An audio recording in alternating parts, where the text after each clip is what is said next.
Once again, rounding the bases on the road. Geoff Arnold and Jack Keffer with you from Frawley Stadium in Wilmington, Delaware.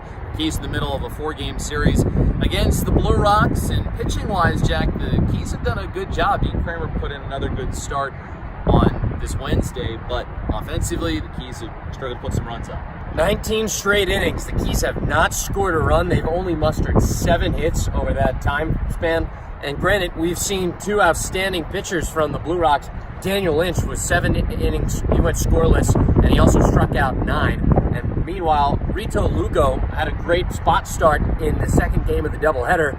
It's just a plethora of outstanding pitching from this Blue Rocks team. And it's not going to get any easier on Thursday with Brady Singer on the mound, but in Wednesday's morning game, the Keys got 2 hits, and they both came in the first 2 innings. Nothing after that, as Daniel Lynch put in another strong effort against the Keys, and then some good relief pitching as well for the Blue Rocks. Now on the Keys side, they were able to stay in the game thanks to a strong start out of Dean Kramer's 6 shutout innings. Kramer was outstanding. He struck out 9 as well. He walked a pair, and he also allowed 2 hits. But in his second start in Frederick, he was great. It's been a trend with the starting pitchers in the last 2.5 weeks.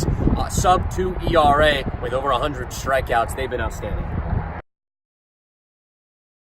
Ever since April 28, Keys starting pitching has continued to perform at a very high level. We're in the middle of May, and the staff ERA overall is under 2, and a lot of encouraging things going forward, Jack, especially given that the Keys are now stocked with pitching both in the rotation and in the bullpen. Blaine Knight and Dean Kramer with the newcomers into the rotation that joined an already outstanding staff that features D.L. Hall, Brendan Hanafy, Cameron Bishop.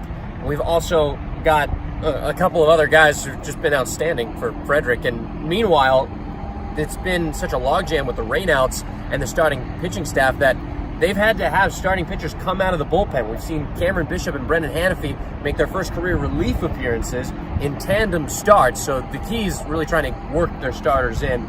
If that has to be at the back end of games, so be it.